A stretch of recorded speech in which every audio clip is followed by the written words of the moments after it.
안녕하세요. 미국 주식하는 임계입니다. 오늘 미국장 한번 보겠습니다. 구독과 좋아요 부탁해요. 오늘 시장은 소비자 물가지수와 생산자 물가지수 발표를 앞두고 관망세를 보이며 3대 지수는 일제히 하락으로 마감했고 엔비디아와 AMD가 중국 판매 수익의 15%를 미국 정부에 납부하기로 했다는 소식이 나오면서 반도체 업종은 변동성을 키우는 모습을 보여줬는데요. 이에 오늘 밤에는 CPI와 그리고 내일 밤에는 PPI가 9월 페드의 금리 결정의 방향을 가릴 핵심 변수라 이번 결과는 8월 21일에서 23일 와이오밍에서 열리는 연준의 잭슨 홀 회의를 앞두고 나오는 마지막 물가 지표인 만큼 지금 증시는 이번 CPI가 9월 금리 인하에 관한 강한 시그널을 줄 것이라 예상을 하고 있습니다. 이에 7월 CPI는 전월 대비 0.2% 그리고 전년 대비 2.8% 오를 것이라 예상을 하고 있고 변동성이 큰 에너지와 식료품을 제한 근원 CPI는 전월 대비 0.3% 그리고 전년 대비 3% 증가할 것이라 전망을 하고 있는데요. 이에 지금 시장은 고용 시장의 둔화세를 보이곤 있지만 인플레이션이 예상보다 빠르게 치솟을 경우 연준이 금리 인하를 쉽게 단행하긴 어려워 그럼에도 다가오는 9월 금리 인하 가능성은 86%나 올라온 모습을 나타내고 있습니다. 이에 오늘 밤은 금리 인하가 2번일지 3번일지가 초점이라 물가와 관련된 어떤 데이터든 시장을 움직일 것이라 생각이 드는데요. 이에 나스닥은 이날 소폭 내려 21,385선까지 내려왔지만 분위기가 좋은 최근 상황은 증시 상승을 떠받치고 있고 이미 관세 걱정은 거의 사라졌기에 경제 데이터도 크게 나쁘진 않은 상황을 나타내고 있습니다. 여기에 기업 실적은 예상보다 훨씬 좋아 일부에선 이를 골디락스라 말하고 있고 트럼프는 관세는 증시에 엄청나게 긍정적 영향을 미치고 있다며 새로운 기록이 수립이 되고 있고 수천억 달러가 미국 금고로 쏟아져 들어오고 있다고 밝히는 모습을 나타내고 있는데요. 이에 지금은 비둘 이하된 페드가 9월부터 금리를 내릴 것이라 믿음이 커지고 오늘 밤에는 CPI가 이런 시장의 변곡점이 될 것이라 만약 예상보다 낮거나 시장의 예상치를 일치하게만 나오게 된다면 9월 금리 인하 그리고 12월 금리 인하 가능성은 점점 더 올라갈 것이라 말씀을 드립니다. 이후 엔비디아는 이날 소폭 하락을 하면서 182달러로 마감했고 사실 이날 엔비디아가 하락을 하게 된 주요 배경은 중국의 저사양 반도체 수출 재개를 허가받는 조건으로 대중 매출의 15%를 미국 정부에 납부하기로 했기 때문인데요.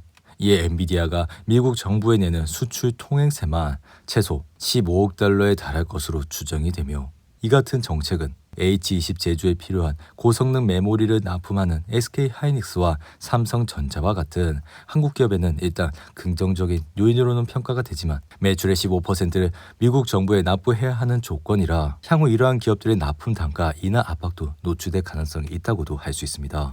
이에 현재 미국은 엔비디아를 통해 H20을 다시 중국에 판매를 하고 있어 결국에는 엔비디아의 매출이 올라가는 모습을 보일 거고 그리고 이러한 매출이 성장함에 따라 EPS도 당연히 올라갈 것이라 예측을 하기에 비록 15%의 어이없는 돈을 트럼프에 바쳐야 되긴 하지만 엔비디아도 결국 손해보는 장사가 아니라 생각이 드는데요. 이에 지난 1분기 엔비디아의 실적에서 보셨겠지만 엔비디아는 중국 매출이 급격하게 떨어짐을 나타남에 따라 주가는 호시적에도 불구하고 다소 흔들리는 모습을 나타냈고 그 이후 다시 시장은 엔비디아가 앞으로 매출이 올라가고 돈도 잘 벌 수 있는 성장 모멘텀을 확인을 하자 다시 주가는 급격하게 상승을 하는 모습을 나타냈습니다. 이에 다가오는 엔비디아의 2분기 실적 역시 이러한 사항을 면밀히 검토해야 된다 생각이 들며 8월 27일로 예정된 엔비디아 실적에선 다시 매출이 시장의 예상치를 크게 상회할 예정이라 결국 이러한 결과를 시장에 보여주기만 한다면 엔비디아는 또다시 우리의 예상을 훨씬 더 뛰어넘을 것이라 말씀을 드립니다. 여기에 지금 엔비디아의 주가가 180달러 안팎으로 형성됐음에도 불구하고 의외로 시장에선 비싼 편은 아니라고 말하고 있어. 이제는 학습뿐만 아니라 추론 부분에서도 압도적인 지배력을 보이고 있는 만큼 모건스탠리는 최근 리포트에서도 엔비디아 목표 주가를 기존 170달러에서 200달러로 상향 조정하는 모습을 나타냈는데요.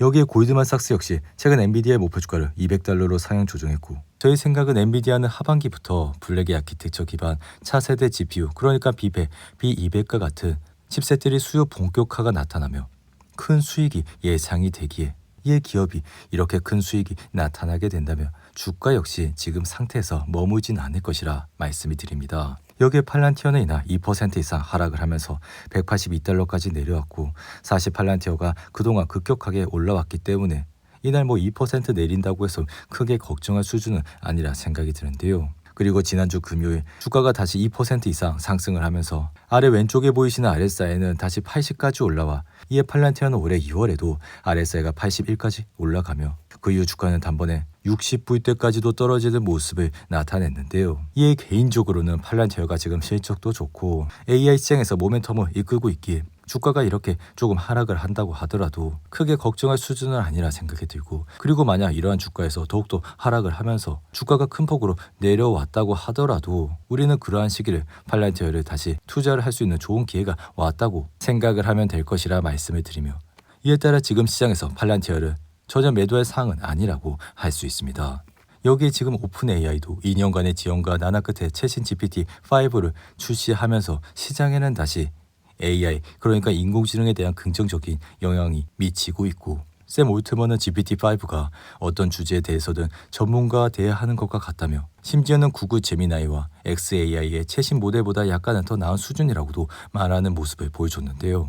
이에 지금은 하이퍼스케일러들의 인공지능 투자가 이어지고 있고, 알파벳은 이번 2분기 깜짝 실적에도 불구하고 AI 투자에 변함이 없어 메타 플랫폼스 역시 데이터 센터 확장에 들어가 290억 달러를 조달하기 위해 파트너로 핑코와 블루오일 캐피털을 선정하면서 AI 투자에 적극적인 모습을 보여주고 있습니다. 이에 지금 돈을 잘 벌고 있는 하이퍼스케일러들의 정책이 앞으로도 이어질 것이라 생각이 들며, 비록 하반기에 예상치 못한 위험도 발생할 수는 있지만 지금 기업의 실적들은 예상보다 양호하고 페드는 금리 인하에 점점 더 가까워지고 있기 때문에 경제가 유지되는 한 주가는 계속 상승할 촉매제가 존재한다 할 수 있는데요.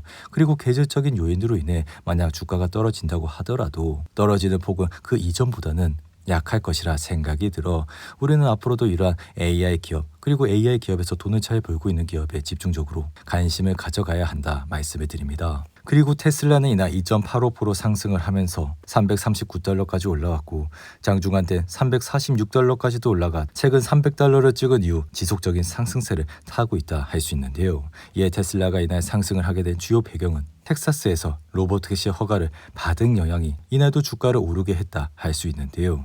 이에 테슬라는 미국 텍사스주에서 차량 호출 서비스를 운영할 수 있는 공식 허가를 취득했고, 지난 6월 말부터 텍사스주 오스틴에서 초청 인원을 대상으로 제한적 차량 호출 서비스를 시범 운영해왔기에 머스크는 지난달 실적 발표에서도 올해 말까지 미국 인구의 절반을 자율주행 호출 서비스로 커버할 수 있다는 전망까지도 하는 모습을 보여줬는데요. 그럼에도 불구하고 현재 테슬라의 주가는 올해 18% 가까이 하락을 하면서 주요 대형 기술주 가운데 최악의 성적을 기록 중이라, 이렇게 테슬라가 최악의 성적을 기록하고 있는 이유는 결국 기업의 실적이 잘 나오지 않기 때문에 주가는 흔들리고 있는 모습을 나타내고 있어 우리는 또다시 이번 3분기 테슬라의 실적을 면밀히 검토를 하면서 투자를 해야 된다 생각이 들며, 결국에는 우리는 올라가는 기업, 그리고 주가가 박스권에 있는 기업을 매수를 하면서 올라가기를 기다리는 투자가 아닌 계속해서 매출이 올라가고 그리고 돈을 벌고 그리고 주가 역시 모멘텀을 얻어 올라가는 주식을 투자해야 된다고 말씀을 드립니다. 오늘도 8분이 넘는 긴 영상 끝까지 시청해 주셔서 감사하고요. 가시기 전에 구독과 좋아요 잊지 마시고, 그럼 저는 다음 영상에서 찾아뵙겠습니다. 감사합니다.